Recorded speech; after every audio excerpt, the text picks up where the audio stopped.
Kita ni Louis Feng ang hinaharap ng kanyang supermarket na maayos na ideya. Kaya malungkot itong nagsabi na ang ika-4 na prinsipe ay tiyak niya na patungo na sa kanila at hindi man lang sila naghanda sa parating na digmaan. Sa nakita at narinig na pag-aalala ni Lucy ay nakangiti si Louis Feng na nagsabi na huwag itong mag-alala dahil napaghandaan na niya ang lahat ng mga ito dati pa kahit wala pang plano ang ika-4 na prinsipe na sakupin sila. Dagdag pa nito na hindi niya bibiguin ang pangako niya kay Miss Lucy at walang mga sundalo ng ika-4 na prinsipe na makakapasok sa kanilang teritoryo. Maya-maya pa ay tumingin na si Louis Feng sa isang empleyado na sisimulan na daw nila ang pagbubukas ng supermarket, na kaagad naman sinang-ayunan ng nasabing empleyado. Subalit sa likuran ni Louis Feng ay ang nababahala na si Lucy at nagsabi sa kanyang isipan na wala na daw siyang magagawa kundi magtiwala na lang kay Louis Feng. Ang eksena ay napunta sa isang matanda na masaya na naglalakad sa lungsod, habang nakangiti ito ay nagsabi na ilang araw na daw siya dito sa lungsod ng Xiang City at hindi man lang siya inaabot ng pagkainip dahil napakaganda ng lungsod na ito. Ang nilalang na ito ay si Viscount Gamboff na siyang Castellan ng Michelle City. Ilang sandali pa ay nakita niya ang mga tao na nakaabang sa Gold Coin Supermarket at tila naging curious ito sa mga nakikita niya. Kaya hindi na siya nag-atubili at lumapit na ito sa nasabing lugar. Kaagad siyang nagtanong sa tao na naroon kung anong kaganapan. Masaya naman ang tao at nagsabi na ang Gold Coins Supermarket ay bubuksan daw ngayon ng kanilang Lord Louis Feng. Sinabi pa nito na ayon daw sa kanilang Lord Louis Feng ay may mga bagong imbensyon na paninda ang nasabing supermarket na hindi pa daw nila nakikita. Sa narinig ni Viscount Gamboff ay napaisip ito dahil ibang mga bagay daw ang mga naririto kaya napagpayahan niya na susubukan niyang pumasok upang magmasid doon. Kaya kaagad na siyang pumasok at kanyang nakita ang kaayusan ng supermarket na tila kumikislap sa magagandang mga paninda na naruroon. Makalipas ang ilang sandali ay napunta na sa loob ang Castellan at kaagad nitong nakita ang milk tea kaya namangha. Ito at kaagad nang bumili ng 2 piraso. Nadaanan naman nito ang 2 mga maharlika na nag-uusap patungkol sa mga biscuit ng mga military na pina-improve pa daw at dito lang sa tindahan na ito nabibili. Kaya nang marinig ito ng Castellan ay napaisip muli ito dahil ang militar biscuit ay mahalaga. Subalit pina-improve pa daw ito kaya nais niyang bumili nito, kasabay nito ay kumukuha na ito ng nasabing produkto. Ngunit sa hindi inaasahang pangyayari ay may isang nilalang na nagsabi kay Viscount Gamboff na naririto din daw pala ito sa Xiang City. Nagsabi pa ito na tila hindi daw nito pinapansin ang paanyaya ng ika-4 na prinsipe sa kanya, ang nilalang na ito ay si Viscount Ginny na siyang Castellan naman ng Mars City. Nakilala naman ito ni Viscount Gamboff kaya nagbuntong hininga ito sa kanyang narinig, nagsabi ito na matagal na daw siya dito sa kanluran at ayaw niyang sumunod sa mga gusto ng ika-4 na prinsipe, kaya daw siya naririto sa Xiang City upang mamasyal at wala nang ibang dahilan pa. Sa mga narinig ni Viscount Ginny ay nakangiti ito at nagsabi na siya din daw ay naririto sa maunlad na lungsod na ito upang mamasyal at nais niya sana matuto sa mga aktibidad kung paano ang mga plano ng lungsod na ito. Habang pinagmamasdan nila ang ating bida ay nagtatanong si Viscount Ginny kung ano daw ang nasa isip ng Castellan ng Xiang City upang tanggihan ang imbitasyon ng ika-4 na prinsipe. Nakangiti naman na sumagot si Viscount Gamboff na sa kanyang palagay ay ang dahilan nito ay ang pride ng isang genius na tao. Ngunit nagbuntong hininga ito dahil patuloy pa rin daw na inuuna ng Louis Feng ang pag-asikaso ng supermarket na ito at hindi daw nito alintana na ang ika-4 na prinsipe ay papunta na dito sa Xiang City upang sakupin ito. Dagdag pa nito na alam niya si Louis Feng ay magaling sa pag-manage ng isang lungsod, subalit nang hihinayang lang siya dahil wala daw magagawa ang lungsod na ito upang protektahan ang mahigit ilang libo na mga sundalo ng ika-4 na prinsipe na patungo na dito. Sumang-ayon naman si Viscount Ginny sa sinabi ng kanyang kausap, at nagsabi na ayon sa kanyang nasagap na balita ay darating ang hukbo ng ika-4 na prinsipe sa loob ng 2 araw. Kaya bago dumating dito sa lungsod ang hukbo na iyon ay dapat makaalis na sila dito at makabalik sa kanilang mga lungsod. Samantala napansin naman ni Annie ang mga presensya ng 2 Castellan, kaya lumapit ito kay Louis Feng at nagsabi na naririto daw ang 2 Castellan ng Michelle City at Mars City. Tinanong niya si Louis Feng na kung aanyayahan daw ba nila ito para makapag-usap sila. Kaagad naman sumagot si Louis Feng na huwag daw ngayon dahil baka isipin ng mga ito na baka lalapit lang sila para humingi ng tulong. Ilang sandali pa ay may tumawag kay Louis Feng na napatingin siya sa taong iyon. Ito pala si Boy Peklat at kaagad na itong lumapit kay Louis Feng at Bamulong na ayon sa Sky Team ay nakita nila ang papunta na hukbo ng ika-4 na prinsipe. At ayon sa kanilang pag-analisa ay makakarating ang hukbo na ito sa loob ng 3 araw. Nakangiti naman si Louis Feng sa kanyang narinig dahil tila may nais ng isang digmaan. Kaya inutusan niya si Annie na magpatawag ng isang pagpupulong sa mga direktor ng digmaan. Sa narinig ni Annie ay masigasig itong sumang-ayon sa utos ng kanyang Lord Louis Feng. Samantala ang eksena ay napupunta sa kalye ng Ziyang City kung saan ay naglalakad ang isang grupo ng mga sundalo ng Ziyang City. Nakita naman ng 2 Castellian ang presensya ng mga sundalo, kaya nagulat ang mga ito dahil hindi nila akalain na mayroon pala ganito karaming sundalo ang Ziyang City. Nalipat naman bigla ang kwento sa loob ng kastilyo ng Ziyang City kung saan ay nagpupulong na sina Louis Feng patungkol sa parating na digmaan. Kaya nagsalita si Louis Feng na ang hukbo daw ng ika-4 na prinsipe ay makakarating sa lugar na ito sa loob ng 3 araw kasabay sa pagturo sa mapa.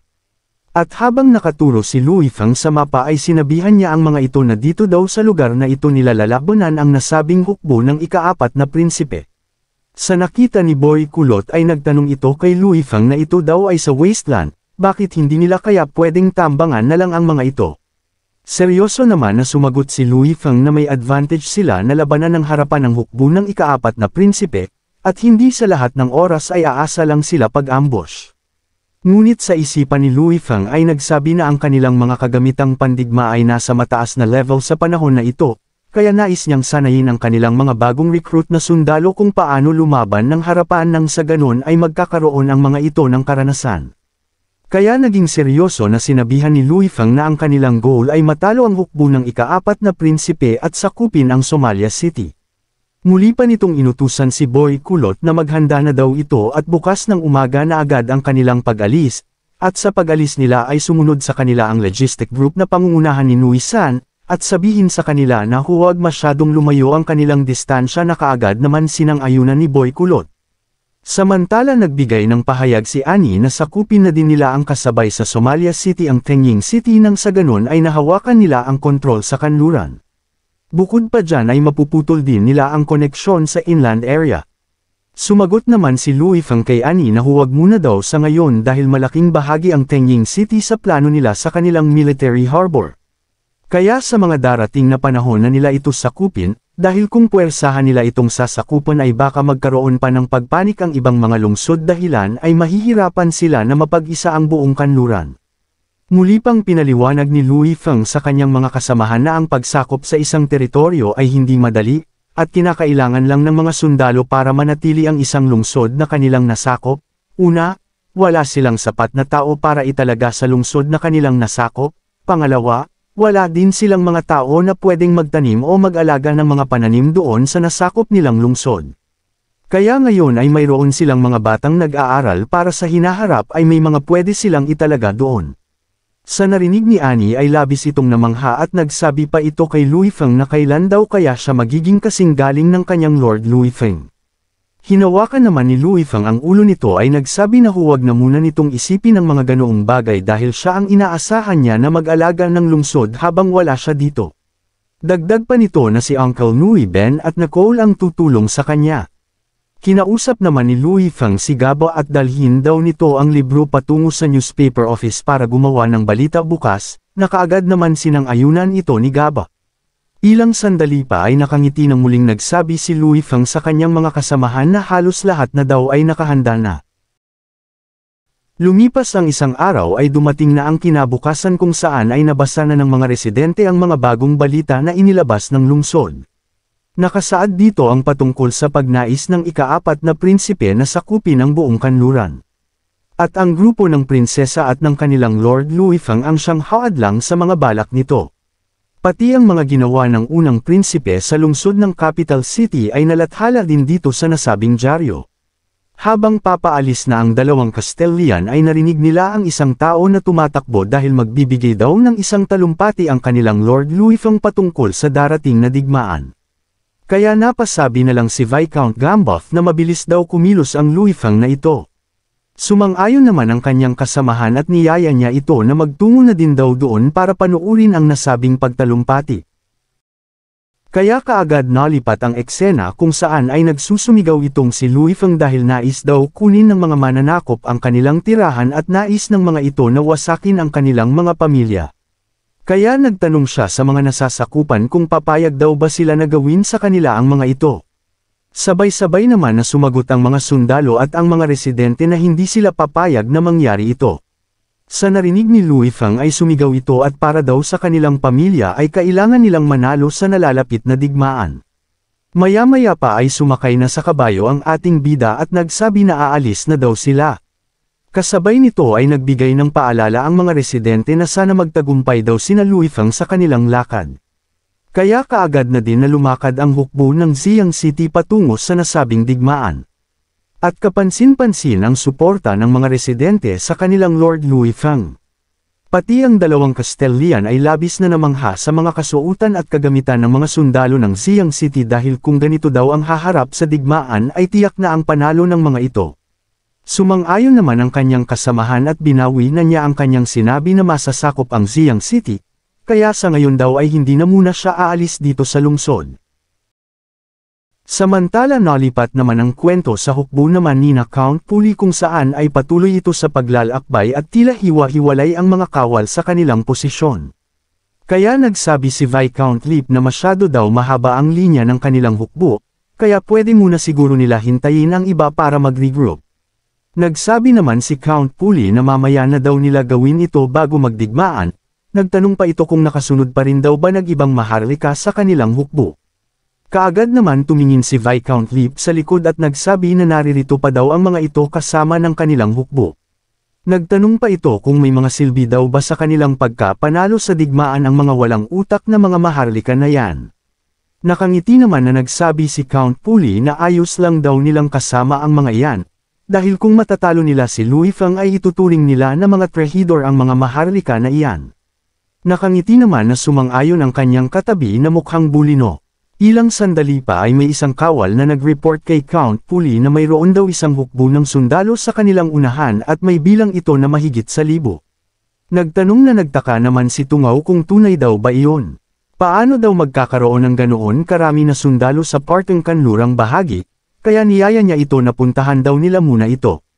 Maya-maya pa ay napuntahan na nila Tungaw ang nasabing hukbo. At nang makita nila ito ay gulat na nagtanong si Count Puli kung ang mga sundalo daw ba na ito ay hukbo ni Louis Feng. Kamot ulo naman na nagsabi ang kawal na hindi niya daw alam. Sa sagot ng kawal ay nagalit si Bulino dahil hindi daw nito ginagawa ang kanyang tungkulin. Samantala napalingon ang mga Tungaw nang may nagsabi na nais daw muna makipagkita ng kanilang kalaban bago simulan ang labanan. Ilang sandali pa ay makikita natin na papalapit na sina Count Puli at ang kanyang kasamahan patungo kina Louis Feng.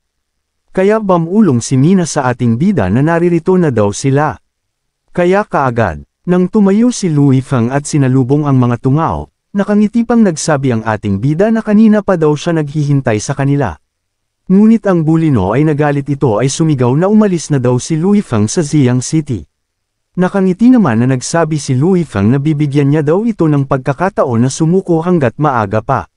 Sa sinabi ni Louis Feng ay nagalit palalo si Bulino at hindi nito matanggap ang salitang sumuko. Kaya sumigaw ito na kung hindi daw ba nakikita ni Louis Feng ang nasa kanyang likuran. At nasa mahigit 1,000 ang bilang nito na pinangungunahan ni Count Puli at tiyak na sa kanila ang kanilang panalo. Pinahinto naman ni Count Puli ang Bulino na kaagad din naman itong sumunod. Maya-maya pa ay naging seryoso ito at nagtanong kay Louis Feng kung siya daw ba pumatay sa 3 niyang mga anak. Sa tanong ni Count Puli ay nakangiti lang si Louis Feng at sarkastiko niyang sinabi na marami na daw siyang napatay na mga tao at wala siyang maalala kung isa man doon ay kanyang mga anak. Sa narinig ng mga Tungaw ay lalo pang nagalit ang mga ito at nagbanta ito kay Louis Feng na kung bakit daw siya ginalit nito ngayon. Kaya dahil dito ay hinamon niya si Louis Feng ng isang duel para lang sa maharlika. Makikita naman natin ang kalmadong ekspresyon ng ating bida na pinagmamasdan ng galit na Tungaw. Kaya kaagad siyang sumang-ayon sa nais nito at mas gusto niya daw ang ganitong usapan. Samantala si Mina naman ay nagtaka at nagtanong kay Louis Feng na kung bakit pumayag ito sa ganoong usapan.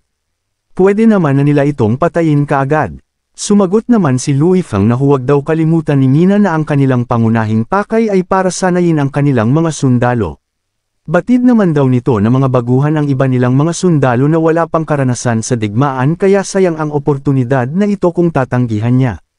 At habang pinagmamasdan niya ang mga kabado na mga sundalo ay nagsabi si Louis Feng na kung tinanggihan niya iyon ay parang natalo na din sila sa digmaan, at hindi ito maganda para sa kanyang mga tao. Sa narinig ni Mina ay galit itong nagsabi na nakahanda na siya para sa darating na labanan.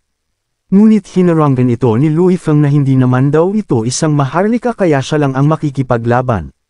Muli pa nitong hinawakan ang ulo ni Mina at nagsabi si Louis Feng na ayaw niya na ang kanyang minamahal ay ang makikipaglaban para sa kanya, kaya inutusan niya ito na manood na lang at masaksihan nito ang kanilang nalalapit na tagumpay. Namumula naman na sumang-ayon si Mina na halatang kinilig ito sa mga pahayag ng ating bida. Sa kabilang banda naman ay nagtanong si Bulino kay Count Puli kung bakit hinamon pa nito si Louis Feng ng noble duel. Pwede naman daw nitong utusan ang kanilang mga sundalo para labanan ng direkta ang hukbo ni na Louis Feng. Tinawag naman na hangal ang Bulino dahil hindi daw ba nito nakikita ang kalagayan ng kanilang mga sundalo. Mga pagod ang kanilang mga sundalo dahil sa paglalakad nila ng mahaba, kaya kung susugod sila ay tiyak na hindi sila mananalo. Kaagad naman naunawaan ni Viscount Lip ang mga nais ni Count Puli, kaya pala nito hinamon ng tunggalian si Louis Feng para makakuha ng oras nang sa ganon ay makapagpahinga ang kanilang mga sundalo. Muli pa itong nagtanong kung sino naman daw ang una nitong ihaharap para sa laban. Ilang sandali lang ay may isang kawal ang lumapit dahil hanap daw siya ni Count Puli. Kaagad naman natanong si Count Puli kung tunay daw ba na mahigit 100 na ang napanalunan nito sa isang tunggalian. Kaya inutusan niya ito na labanan daw nito si Louis Feng at kung pwede ay huwag nitong patayin at dalhin sa kanya ang katawan nito. Kaagad naman yumuko ang kawal at sumang-ayon sa nais ng kanyang Panginoon. Makalipas ang ilang sandali ay makikita natin na nakahanda na ang dalawang mandirigma sa magkabilang panig, at baka sa kanilang mga mukha ang pagiging seryoso at nais manalo sa nasabing laban. Samantala nakita naman ng mulawin ang nagaganap na sagupaan laban kay Louis Feng, kaya nagsabi ito na isang hangal daw itong si Louis Feng sa kanyang pinaggagawa. At habang pinagmamasdan niya sina Louis Feng ay sumagi sa kanyang isipan ang pakiusap ng kanyang nakababatang kapatid na protektahan daw nito sa digmaan si Louis Feng. Kaya nagalit ito sa kanyang nasaksihan dahil bakit si Louis Feng mismo ang nakikipaglaban at hindi ang mga sundalo nito. Samantala nalipat ang eksena sa kawal at sumigaw na sumugod kay Louis Feng na mamatay na daw ito. Subalit ang ating bida ay kalmado lang at nakangiti na pinagmamasdan ang tungaw sa mga galaw nito. At walang balak na iwasan ang atake ng nasabing kawal. Dahil dito ay kaagad nang sumugod ang mulawin para tulungan sana si Louis Feng dahil tila nanigas na daw ito at hindi makagalaw. Pero ang dalawang mandirigma ay nagpang-abot na ang mga atake sa isa't isa. Kaya napaisip na lang ang mulawin na tila huli na daw ang lahat. Nakangiti naman ang dalawang tungaw sa kanilang nakita at si Mina naman ay tila nabahala ito sa kaganapan na kanilang nakita. Maging ang kawal na tungaw ay nakangiti at nagsabi na panalo daw siya. Pero ang ating bida ay tila masaya lang ito sa mga nagaganap na sagupaan. Kaya sa hindi inaasahang pangyayari ay isang dugo ang bumulwak sa katawan ng mayabang na tungaw na kasama na hati ang sandata nito dahil sa malakas na atake ni Louis Feng. Dahil dito ay nagulantang ang dalawang tungaw sa kanilang nakita at hindi makapaniwala sa mga nasaksihan nila. Maging ang mulawin ay napahinto ito sa pagsugod dahil sa kanyang nakita, kaya nagtanong ito sa kanyang isipan kung talaga bang kailangan niyang protektahan ang taong ito.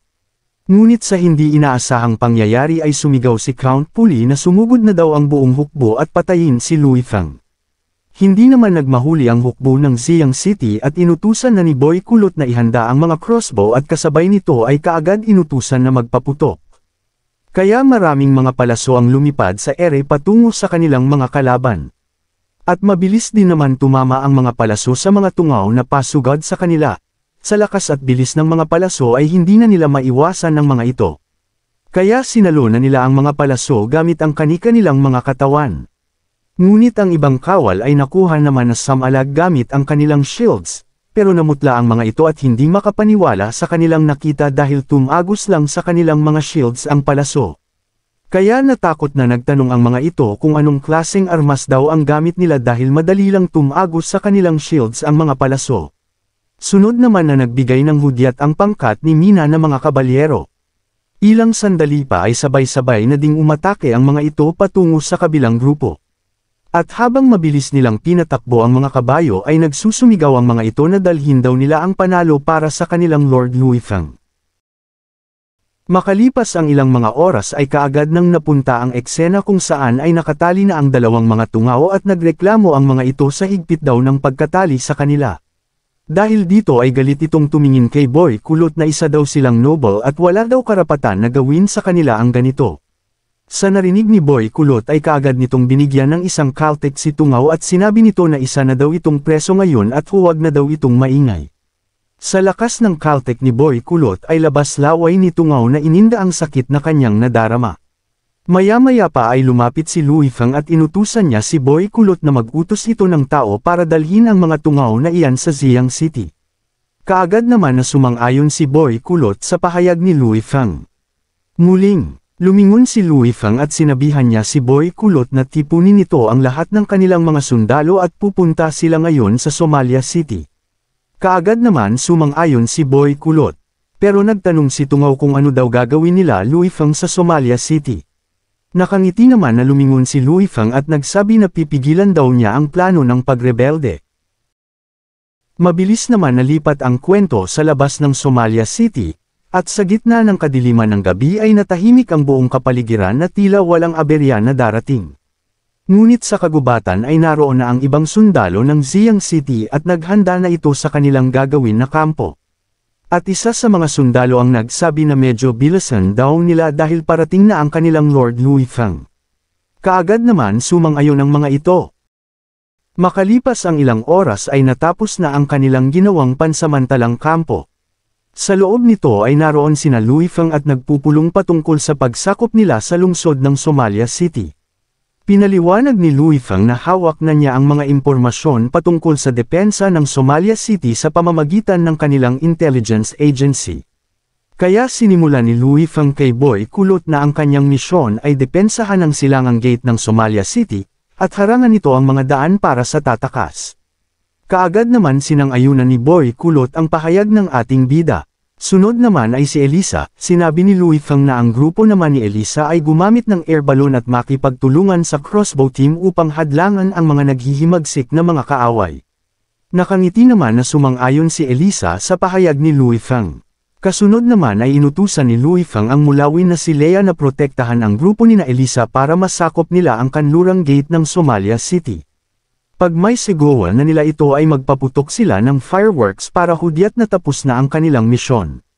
Mayabang naman na sumang-ayon si Leia at napakadali lang daw ng kanyang gagawin. Sunod naman ay inutusan ni Luifeng si Nui. Sinabi niya na kung makita nito ang hudyat gamit ang fireworks ay kaagad na itong nagtungo sa kanlurang gate ng lungsod, at kailangan nilang kontrolin ito at isama niya ang mga malalakas na kanilang mga intelligence agent. Sumaludaw naman si Nui at sumang-ayon sa sinabi ng ating bida. Samantala nagtanong naman si Mina kung ano naman daw ang gagawin niya. Sumagot naman si Luifeng na ang misyon naman ni Mina ay patago itong pumunta sa kastilyo habang nagkagulo at hulihin ito ang prinsipe. Sinabi pa ni Luifeng na isama nito ang Wolf Warrior Team. Masigasig naman na sumang-ayon si Mina sa utos ni Luifeng. Dahil dito ay hinawakan ni Luifeng ang ulo ni Mina at pinayuhan niya itong mag-ingat. Parang pusa naman na kinikilig si Mina sa pinaggagawa ni Luifeng.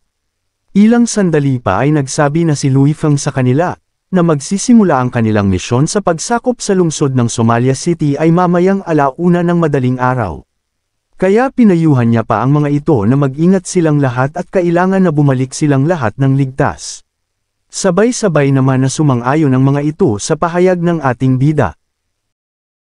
Nalipat ang eksena sa Somalia City kung saan ay may mga kawal na nagronda sa ibabaw ng pader. Isang kawal ang napatingin sa ibabaw ng kalangitan at tila may napansin ito na kakaibang bagay. Kaya kaagad naman tinignan ng mga ito ang nasa ere, at ating makikita na ang air balloon pala ito na patungo na sa lungsod na may kumikislap na ilang bagay.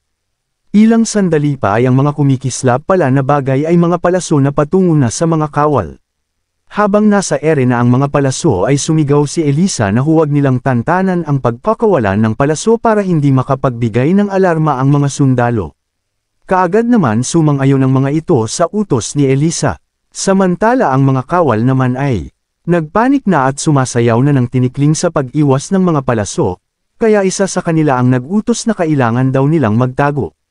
Nag-utos pa ito na gumanti daw sila ng pag-atake, subalit nagsabi ang isang sundalo na masyado malayo ang target at hindi aabot ang kanilang atake.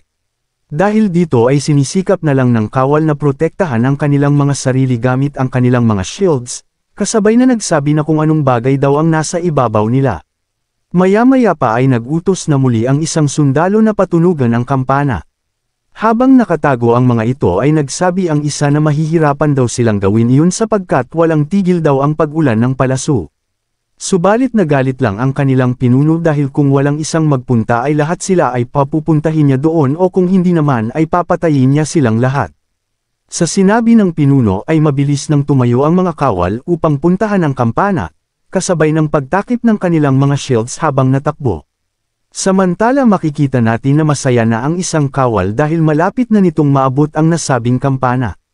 Ngunit sa hindi inaasahang pangyayari ay may isang slash na dumaan sa hangin. Maya-maya pa ay nakabulagta na ang kanina lang na masaya na kawal. Ang may gawa pala nito ay si Leia na maangas na tumingin sa mga natitirang kawal. Dahil dito ay namutla sa takot ang natitirang kawal dahil sa presensya ng mulawin na si Leia. Mabilis naman na bumaba ang grupo nina Elisa para sakupin ang gate ng kanluran. Maya-maya pa ay kaagad ng pinaputol nila ang fireworks hudyat na nasakop na nila ang gate.